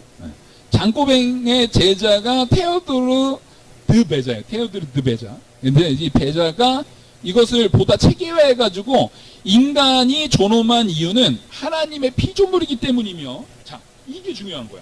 우리가 왜 존엄해? 에? 여러분, 우리는 존엄해요, 안 존엄해요? 우리가 존엄해요. 여러분들이 존엄하지 않잖아? 그러면 여러분들에게 자유를 줄 이유가 있어, 없어? 여러분들이 2등 시민이야. 여러분들이 누군가보다 계층적으로 낮은 존재야. 그럼 여러분들한테 자유를 줄 이유가 있어요, 없어요? 지금 직장들도 여러분들한테 그 근무 시간에 자유를 사는 거야, 돈 주고. 여러분들 압제하는 게 아니야. 돈 안 주면 여러분들이 가서 일해, 안 해? 여러분들은 거기다 자유를 박탈당한 게 아니라 그 사람한테 그 비용 주고 그 시간만큼의 자유를 내가 지금 판 거지. 그죠? 아니야? 노예야? 이 사람들. 그래가지고 갈 데 없어서 여기 온 거야? 그러지 말라고. 여러분들은 노예가 아니야. 내가 그 시간만큼의 돈을 받고 내가 그 시간을 이 사람한테 지금 물건을 판 거야. 내 시간을 지금 판 거야. 알겠죠? 그러면 목사님도 지금 돈 받고 저희한테 이 시간을 판 거예요? 그건 아니지. 그래서 구분해야 돼. 소음의 사역이라고, 소명이라고 생각해야 되는 거야. 내가 그걸 팔려고 그랬으면 지금 캐나다에서 살고 있겠지. 여기서 뭐 얼마나 받는다고 내가 여기서 이러고 있겠어. 우리 딸한테 그 원망 들어가면서. 왜 캐나다에서 안 살고 여기에 있냐며 막. 우리 아들은 군대 가야 된다고 더 원망해. 그러니까 이게 뭐냐면 소명에 대한 부분과 좀 구분해야 되지만 실제 우리는 자유를 가진 존재들이라고. 무슨 얘기인지 알겠죠? 별로 어렵지 않아야 돼. 여기는 안 어려워. 제발 안 어려워라. 안 어려워라. 안 어려워라. 안 어려워라. 그래서 하나님 앞에서 자유롭게 예배드릴 수 있는 자유를 누리는 거야. 이제 우리가 이걸 이미 칼빈 때 이미 이게 이루어지고 있었다고. 그리고 이에 따라 종교 교육의 자유, 사적 계약의 자유, 언론 집회 청원의 자유를 누린다라고 테오도르 베자가 아예 문서화했어. 이거는 완전 근대법이잖아. 근대법이야 이건. 1600년대 죽은 사람이야 이 사람. 그러니까 이게 엄청난, 그러니까 이 말 그대로 종교개혁이라는 것 자체가요 인류를 엄청 진보시킨 거야. 바로 이 직전까지, 칼빈주의 직전까지만 해도 우리나라 연산군 때인데, 칼빈주의 직전까지만 해도 우리나라 연산군 때나 그 유럽이나 별 차이가 없었어. 별 차이가 없었다가 칼빈주의 이후로 갑자기 연산군에서 갑자기 문서 편찬의 자유, 예배의 자유, 개인의 자유가, 이게 말이 돼? 이게 말이 안 되는 거야. 엄청난 진보야. 무슨 얘기인지 알겠죠? 그래서 개혁대응 교회는 끊임없이 개혁돼야 돼. 뭐를 통해서 개혁되니까 엄청난 진보가 일어나요? 성경을 통해서 개혁되니까 엄청난 진보가 일어나요. 제발 그래서 성경을 보라고 좀. 지겹다 이제 이 말하는 것도. 이제 오늘은 이제 이따 또 말할지도 몰라요. 그래서 여러분들이 저 목사님 뻥치는 거 아니야? 그럴까봐 내가 증거들을 가져왔어. 딱 3명만. 한 30명 가져오려다가 3명만 가져왔어. 사무엘 러더포드. 이 사람이 개혁파 정통주의 시대 1600년대에서 61년 되니까 칼빈 바로 다음 세대 사람이에요. 그래서 굉장히 유명한 스코틀랜드의 장로교 출신 존 녹스의 후예야. 이 사람이 어떤 책을 썼냐면, 이 사람이 얼마나 대단한 사람이냐면요, 웨스트민스터 총회 스코틀랜드 대표로 간 사람이야. 그러니까 우리가 신앙 고백하는 그 신앙 고백을 만든 사람이야, 이 사람이. 그러니까 나는 못 믿어도 이 사람은 좀 믿을 만하잖아, 그죠? 아, 저 목사님 뻥친 것 같은데? 그랬는데 이 사람은 뻥 안 쳤을 거 아니야, 그지? 웨스트민스터 신앙 고백서 만들 때 같이 참여한 참여자예요. 스코틀랜드 대표로. 근데 이 사람이 무슨 책을 썼냐면, 자, 저 영어 발음, 저 책 이름 발음 잘할 자신 있다. 한번 얘기해봐. 한번 읽어봐요. 저기 렉스 렉스라는 책이야. 렉스 렉스. 왠지 그러니까 티라노사우루스 같은 느낌이지. 티라노사우루스 같은 느낌인데, 아니야, 이게 법이 곧 왕이다라는 말이야. 그러니까 이건 무슨 얘기냐면, 이거는 굉장히 도전적인, 이 시대에 이런 책 쓰면 죽어. 연산군 앞에서, 야, 왕이라고 해도 법 안에서 법의 통치를 받아야 돼. 그러면 연산군이 어떻게 했어? 그래, 땡강 하면서 죽는 거야. 이 시대의 왕도 마찬가지였다고. 이 시대가 얼마나 위험한 시대였냐면, 찰스 1세가 왕권 신수설, 야, 왕이고 신이야, 내 말이고 신이야, 내가 하나님의 말을 받아가지고 니네들한테 말하는 거야. 거의 로마 카톨릭의 그 권한을 가지려고 찰스 1세가 말할 때 그걸 배격하고 말한 거야. 그러니까 대단한 사람이. 이 정도는 돼야 이제 개혁파 정통주의 신학자들 가운데서도 이 정도 이 배포는 있어야 돼. 사무엘 러더포드라는 이 사람이 바로 그 찰스 1세를 향해서 저 렉스라는 책을 써가지고, 야, 왕도 법 아래 있어야 돼 라고 말한 거예요. 뭘 근거로? 아까 말했던 사사기를 근거로. 사사기를 근거로. 우리는 다 하나님 형상대로 창조받은 사람들이기 때문에 우리는 전부 다 똑같은 존재야. 그래서 신분적으로 왕이라 할지라도 귀족이라 할지라도 누구라 할지라도 법 아래 있어야 돼. 그 법은 무슨 법? 자연법. 하나님의 법, 십계명 아래 있어야 된다는 얘기를 한 거야. 그러니까 이거는 이거 설교로 해도 되겠죠? 근데 가끔 우리 교회에서는 이거 설교로 얘기해. 그분들은 내가 렉스를 얘기하는지 모르고 설교로 듣고 있지.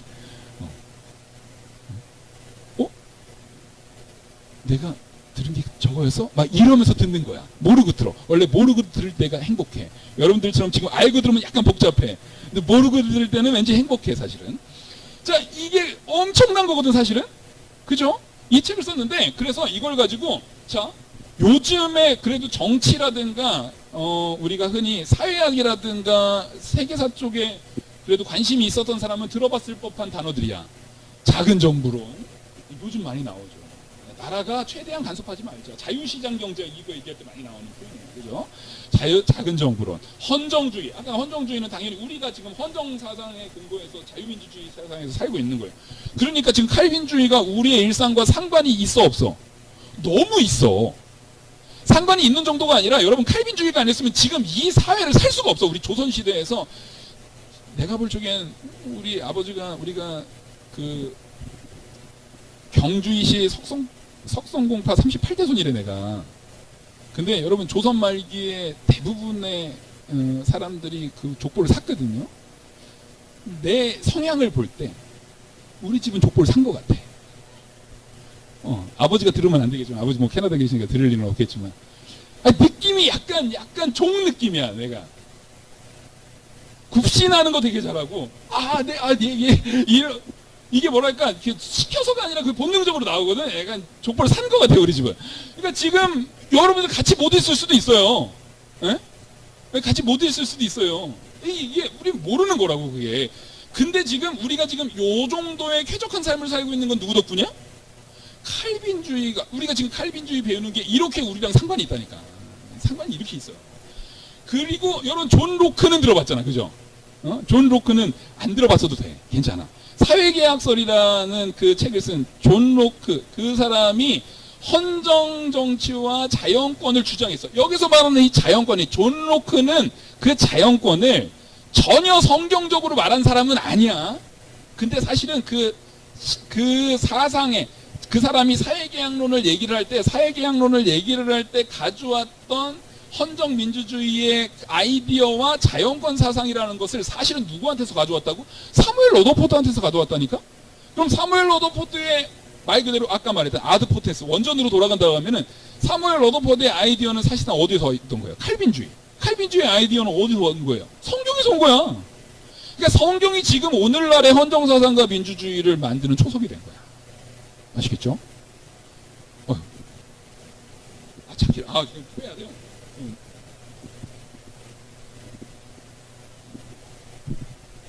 여기 또 있습니다.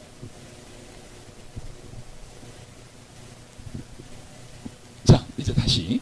자, 그래서 이 사람이 그러면 이 헌정, 자유민주주의, 우리가 민주주의 하면 어느 나라예요? 미국이죠. 민주주의 하면 미국이잖아.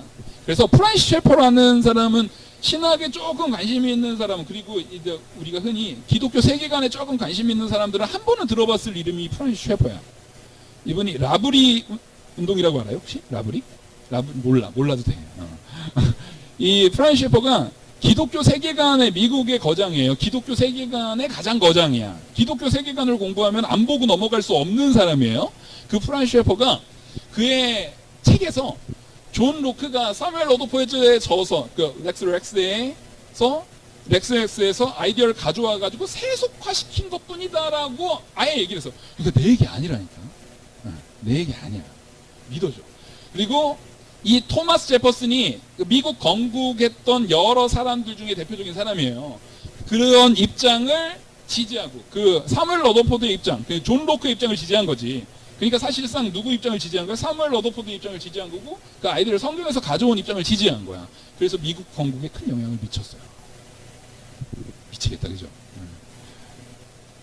우리가 집에서 덮어놓고 안 보고 주일날 하고 오는 이 성경이 그렇게 대단한 거야. 이게 그렇게 엄청난 거라고, 이게. 알겠어요?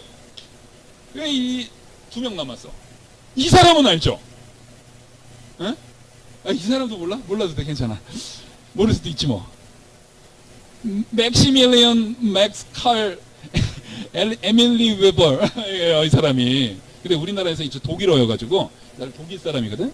막스 베버라고 하면은 보통 이 사람이 누구냐면 프로테스탄트 윤리와 자본주의 정신이라고 해가지고 근대 자본주의의 길을 연 사람이야.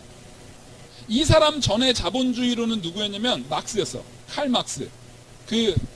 이 사회주의 사상을 만든 그 막스 있잖아. 그 사람이 노동자여 일어나라 해가지고 막 했던 그 사람이야. 근데 그 사람을 오히려 100년 후 사람이거든요. 그걸 배격하면서 아니 내가 보니까 자본주의가 그렇지가 않아. 노동자가 뭐 부르주아를 때려잡아가지고 하는 자본론은 옳지 않아 하면서 그것을 비판적으로 서술하면서 했는데 그러면 그 아이디어를 어디서 가져와야 돼? 프로테스탄트에서 가져와야 돼. 프로테스탄트의 윤리에서 가져와야 돼 라고 할 때 이 프로테스탄트가 누굴까요? 기독교인이야. 예, 기독교인의 윤리에서 가져와야 된다는 거예요. 자본주의 정신. 그러니까 아까는 민주주의 헌정을 얘기했잖아. 근데 지금 현대사회는 민주주의와 자본주의 양 말이 끌고 가는 사회거든. 그죠? 지금은 민주주의와 자본주의가 끌고 가는 사회야. 여러분들이 민주주의 사회를 살고 있는데 자본주의가 없으면은 여러분들이 지금 경제활동이 제대로 돼야 안 돼요. 안 돼요. 여러분들이 양질의 이런 음식이라든가 이런 거를 먹기가 쉽지가 않아요. 쉽지가 않아요. 민주주의가 있어도요, 그 자본시장이 제대로 돌아가지 않으면 너무 비참하게 살 수밖에 없어. 특히 자본시장이 비참하잖아요. 그러면 남자가 비참할까요? 여자가 비참할까요? 여성이 너무 비참해져. 지금 여성에 있어서 굉장한 자유가 주어지는 것 중에 민주주의와 자본주의는 너무나 큰 역할을 하는 거야. 우리나라가 불과 70년, 80년 전만 돌아가도 우리 여러분들의 할머니, 그 할머니 세대를 돌아보면은 거의 자유가 있어요, 없어요? 너무 비참해. 초석, 그런 자유로움을 하는 초석이 어디에서 아이디어가 온 거냐면 성경에서 온 거라니까. 그래서 막스 베버가 이런 얘기를 해요. 그 서구의 근대 자본주의의 발생과 그것의 근본 정신은 16세기에 발응한 개신교의 윤리에 있다고 주장해요. 개신교 윤리 무슨 얘기야? 종교개혁. 종교개혁 당시에 프로테스탄트의 윤리의식, 그러니까 칼빈에 의해서 아까 얘기했던 그 헌정이 제네바 시 안에 이렇게 들어갔다 그랬잖아요. 거기에서 뭐랄까 약간 시범적으로 되어진 거지. 거기에서 딱 되어지는데 여기에서 어떤 아이디어가 있냐면, 칼빈 당시에, 칼빈이 어느 나라 사람이라고 했어요? 프랑스 사람이라고 했잖아. 근데 프랑스에 위그노들이 있었어. 프랑스의 위그노들이라는 사람들이 누구였냐면, 요즘으로 따지면은 정말 중산층의 머리 똑똑하고 기술력을 가지고 있는 사람들이 위그노들이었어. 근데 믿음이 좋은 기술력 있는 중산층. 그 사람들이 위그노였거든요.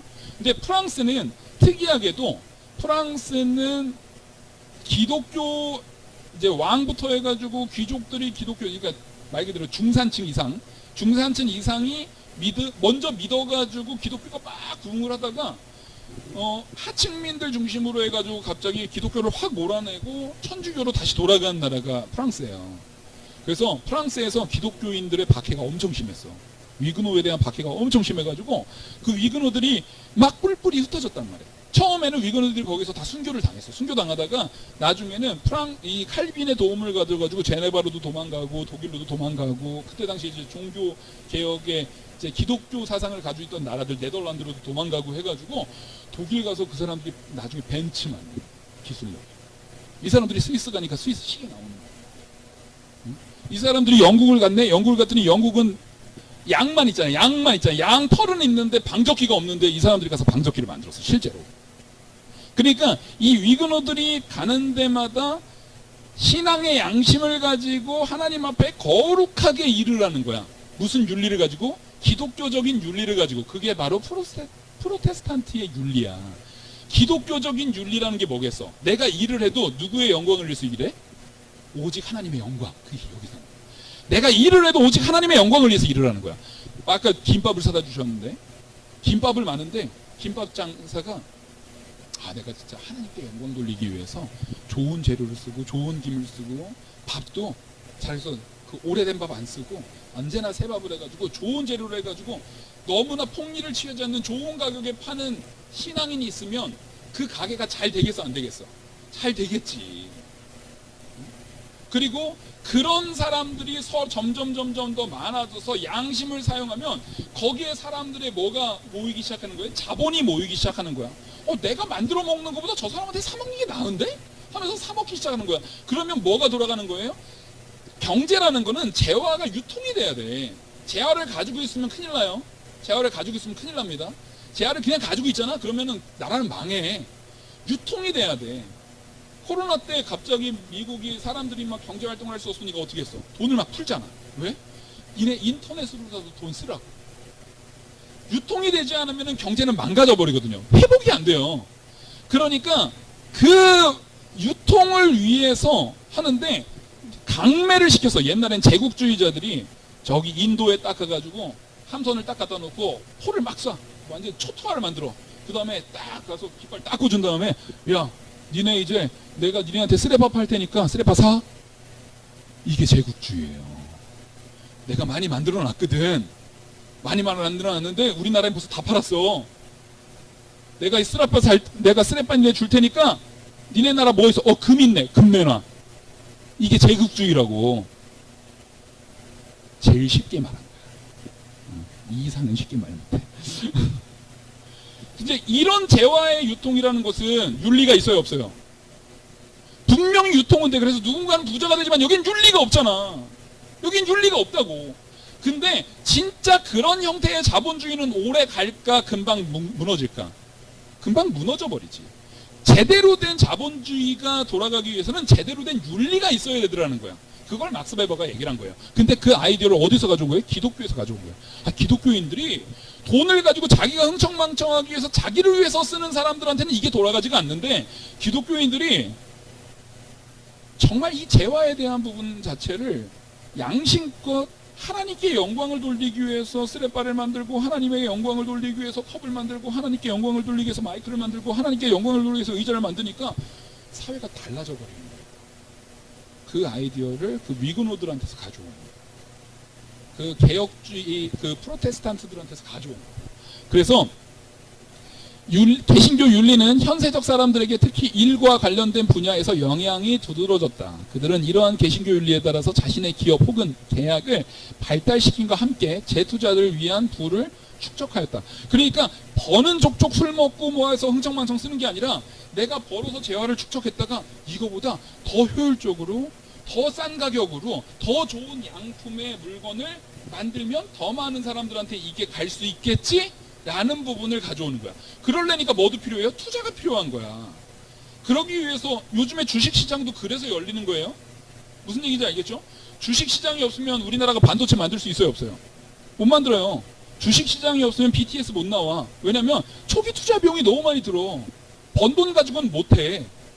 그러니까 먼저 앞으로 내가 이런 사업을 할 건데 이렇게 크게 할 거야. 그거를 사람들이 야, 그 아이디어 좋은데? 그거 될 것 같은데? 그래서 여기저기에서 미리 투자를 한 가치를 가지고 하는 거야. 비트코인처럼 그냥 투기를 하라는 얘기가 아니고. 무슨 얘기인지 알겠죠?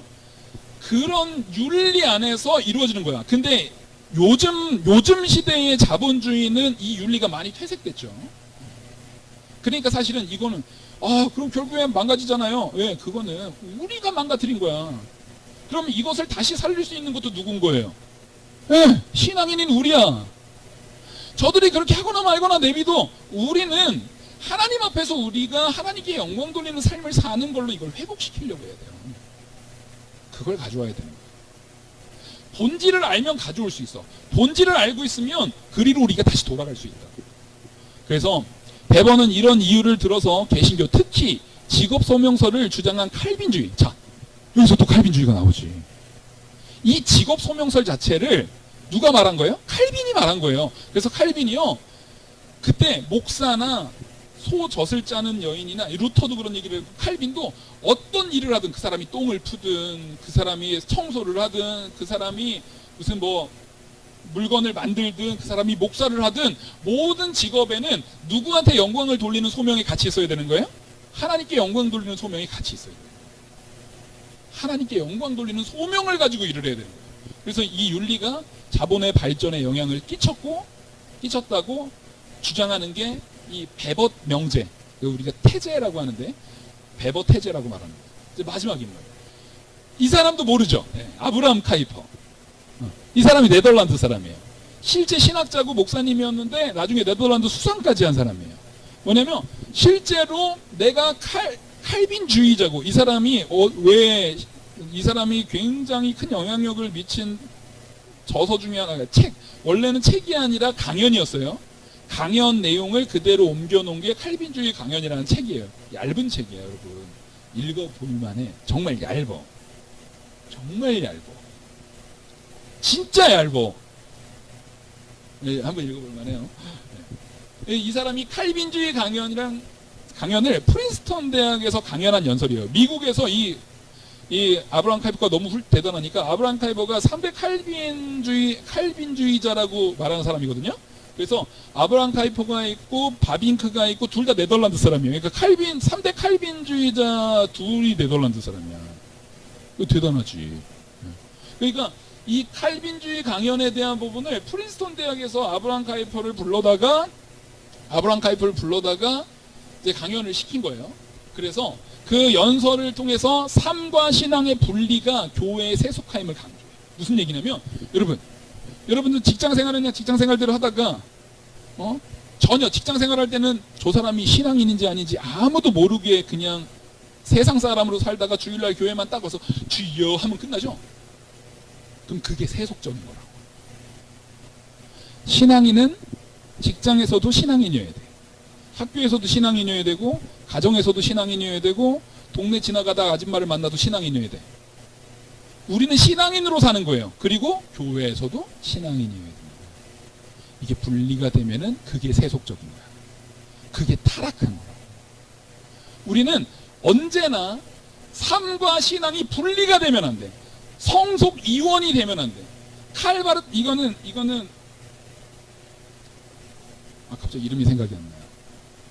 그 성속 이원론을 주장한 사람이 있어. 나중에 생각나면 얘기해 줄게. 얘기 안 하면 넘어가는 거고. 자, 성속 이원론을 주장한다는 게 뭐냐면, 야, 니네가 성경에서 말하는 그 신비적인 거는 교회에서만 말해. 세상에는 말하지 마. 그거는 우리가 형이상학적인 거잖아. 그런 거는 교회에서만 하고 세상에서는 이 합리적인 거 말하자라고 말하는 게 그럴듯해 보이죠? 그래서 이걸 가지고 야, 교회에서는 정치 얘기하는 거 아니야. 교회에서는 경제 얘기하는 거 아니야. 교회에서는 그런 얘기하는 거 아니야. 교회에서는 우리 믿음 얘기만 하면 돼. 정말 그래요? 자, 하나님이 우리의 통치자이십니다. 이건 정치적인 얘기예요, 아니에요? 네? 하나님이 우리를 주권적으로 통치하십니다. 이건 정치적이에요, 아니에요? 아니에요? 통치의 개념이 들어갔는데 정치적이지 않아요? 여러분들이 잘 알아야 돼요.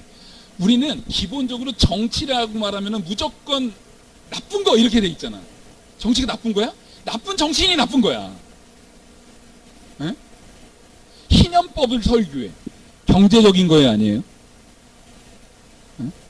희년법. 이 룻이 이렇게 갔는데 보아스가 밭에서 내 기퉁이를 남겨놔. 야, 그거 저 사람들은 가져가는데 그냥 내비두게 가져가게 돼. 이게 보아스가 창안해낸 거예요? 하나님이 희년법으로 그렇게 명령한 거예요? 하나님이 명령한 거죠. 하나님의 그 경제적 아이디어를 통해서 그 지역에 있는 가난한 사람들이 먹고 살아야 안 살아요? 자, 이거 경제적인 거예요, 아니에요? 네? 이제 좀 무슨 얘기인지 알겠어요? 우리가 살아가고 있는 삶 속에서 성경에서 말하고 있는 내용이 우리의 삶의 정치적이고 경제적이고 사회적인 모든 요소를 담고 있어요.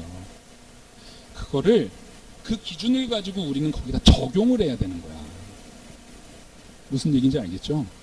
그걸 적용해야 되는 삶을 살아야 되는 거야. 그래서 이 사람이 말한 말 중에 제일 중요한 말이 있어요. 영역주권. 하나님이 통치하지 않는 세상은 단 한 귀퉁이도 없다라는 거야. 모든 세상 만물은 창조주가 누구시니까? 창조주가 하나님이잖아. 그러니까 하나님의 통치가 들어가지 않는 땅은 있어요, 없어요? 없어요. 그래서 우리가 사는 사회는 하나님의 주권이 실현되는 통치의 영역이다라고 말하는 거예요. 그러면 여러분들이 살아가고 있는 이 삶 속에서 하나님의 통치 아래서의 삶을 내가 살아내야 되겠어요? 안 살아내야 되겠어요? 네. 뭘 기준으로? 성경을 기준으로. 오늘 말씀 여기까지입니다. 너무 길어가지고 막 짜증내고 그러면 안 돼요.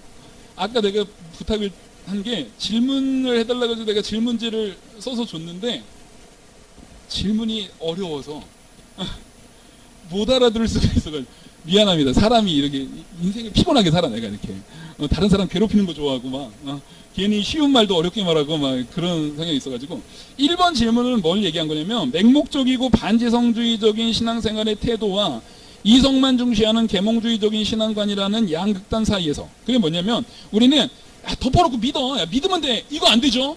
우리 분명히 이 신앙관이라는 것이 지성적인 가치가 분명히 있어요, 없어요?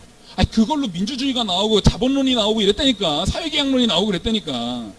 그런 안에 있는 그런 극단적인 반지성주의하고 아예 이성만 완전히 신이 어딨어? 하나님이 어딨어? 그냥 이성주의로만 나가는 신앙관이 있어. 실제 자유주의 신학자들은요, 성경에 나타나는 모든 신비를 하나도 믿지 않아요? 여러분, 따라하겠습니다. 나는 성도다. 성도는 하나님을 창조주로 믿고 성경의 신비들을 믿는 이성주의자다. 무슨 얘기인지 알겠어요? 성경이 되게 덮어놓고 막 비이성적이에요?